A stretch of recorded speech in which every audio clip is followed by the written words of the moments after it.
Driving a servo feels so much more fun than playing with an LED. It isn't though any more complex than fading an LED using PWM. In fact, it's very similar, with a touch more maths. Hi, I'm John, your concierge to the world of the Raspberry Pi Pico, robotics, IoT and other fun tech. Remember to subscribe and join the community. This video continues my Getting Started series of tutorials with the Raspberry Pi Pico.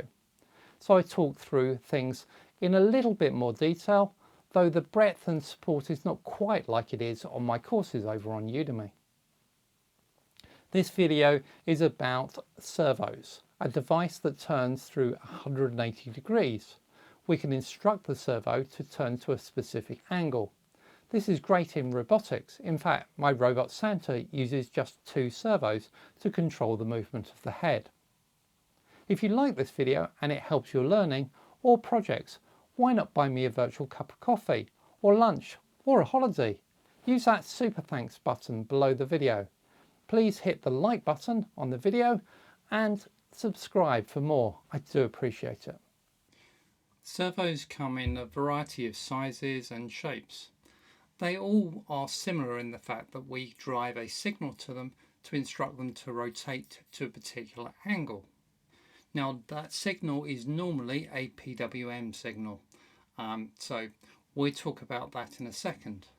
So a couple of really common servos that you might come across would be the SG90, which is a little plastic 9-gram servo. These are really tiny, but they're really great for driving things and they're incredibly cheap.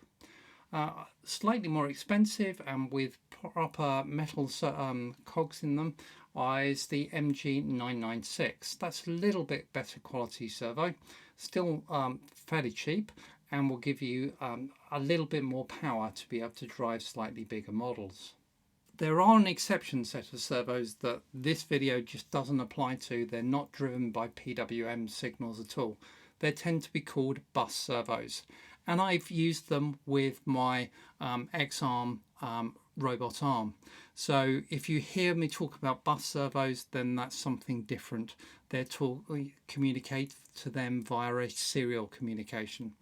In this video we're talking about bog standard servos, and they're all communicated to using this PWM signal. So we've seen PWM and we've seen that actually this is about a pulse width modulation, and it's basically just a square wave and the amount of the square wave that is high versus the amount that is low. And the Pico is able to produce 16 of these using its onboard capability from 8 slicers. Now for servos, it's actually slightly different. We're not really actually interested in duty cycle, the difference between the high signal and the low signal. What we're actually interested in is the pulse width and how wide that pulse width is, because it's the width of that pulse width that actually governs the angle that the servo will move to.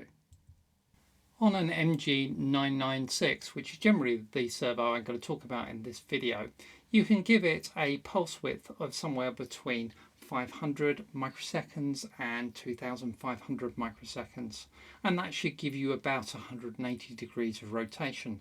The center point, 90 degrees, is about 1500 microseconds.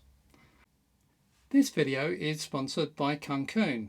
Kunkoon are a friendly online retailer in the UK for modules, components and tools. Kunkoon have a range of servos available that you could drive from the Raspberry Pi Pico. Take a look. Kunkoon has also kindly offered a discount to my channel viewers on your first order. Just quote Dr Jon EA Ltd at checkout to get a 20% discount. This excludes electronic test equipment and tools. Go check out Kunkoon today. To go from an angle to the pulse width is just maths, and I'm going to do this for you in degrees for now, though if we're really in robotics and SI units we probably should be using radians. So first of all, I often explore the servo and play with a new servo when I get a new model to try and find out what the 0 degree angle is. Of course, I would have also read the manual and data sheet to make sure I'm not damaging it, and to understand what they think it is, but I might need to adjust that a little bit. So I experiment with it. That gives me that 0 degree. So for an MG996, that might be around 700. For the 180 degrees, we can measure what that would be. And again, for my MG996, that's about 2300. So if I know those 2 points and those 2 angles, then actually I can calculate the pulse width I should give for any angle in between. So for a given angle, the first thing I need to do is work out what is the pulse width per degree. So that's just simply the pulse width as it is at 180 degrees minus the pulse width at 0 degrees divided by 180. That gives me the amount I need to increment for every degree. So then I can multiply that by our new angle that we're going to set it to, and then add on the 700, the 0 degree point. And that should give me the pulse width to present to the servo to get it to turn to that angle. And it's that easy. The servo has 3 wires attached. And on this example, my MG996, they're brown, red and orange. The colours do vary a little bit. I have seen the brown be black, etc. But generally they're in this order as far as I can work out on every servo I've seen, and you can work them out from that. Brown wire is going to be the ground wire. The red is going to be the voltage supplied to the servo. Generally, servos use 6 volts, and these MG996s do. You can get away with providing 5 volts, and I sometimes do from my USB directly into them. And then the orange wire is that PWM signal, so that's where our pulse width is going to be sent down. So really the pulse width wire can go straight to a pin on the Pico to have that PWM signal go to, whereas we could put the positive wire actually onto VBus, so it's actually coming from the USB cable, and ground can be one of the common ground points.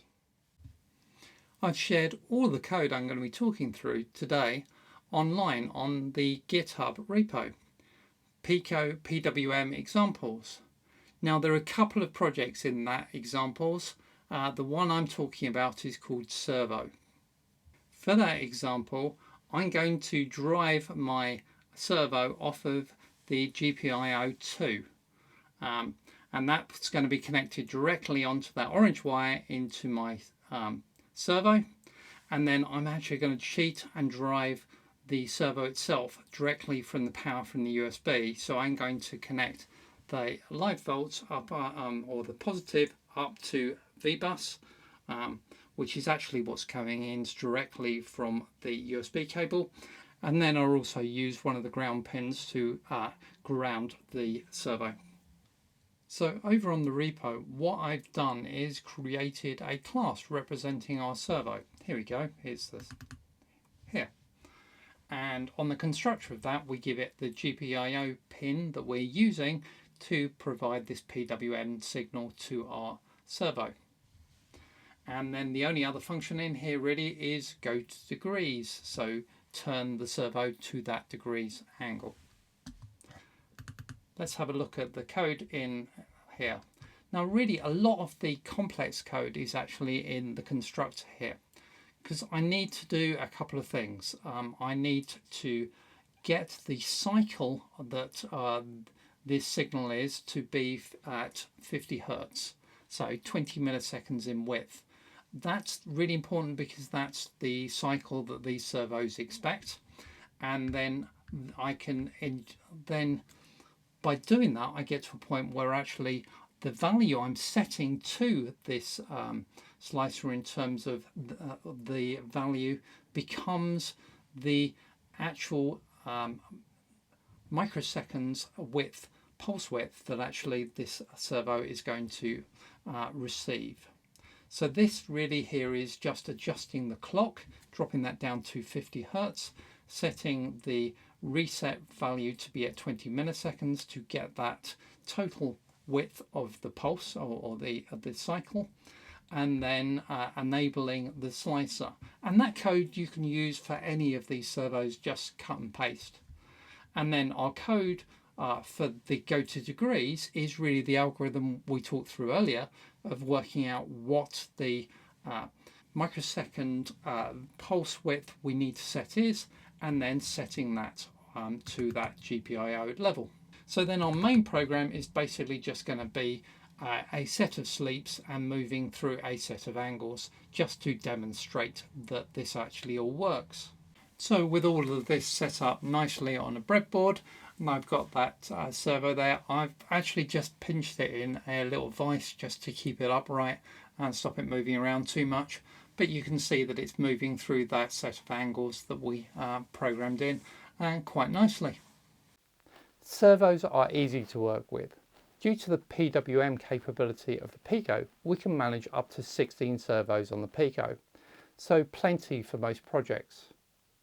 If you enjoyed this video and want to try something else out with a servo, then why not look at my hack for reading the angle of the servo by adding a fourth wire. If this video or any of my videos helps you, why not buy me a virtual cup of coffee or lunch to say thank you? There's now that super thanks feature live on the channel. Just click the button. Thank you very much for watching.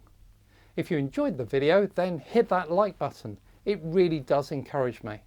And please subscribe to my channel so you don't miss the next video. Bye bye for now.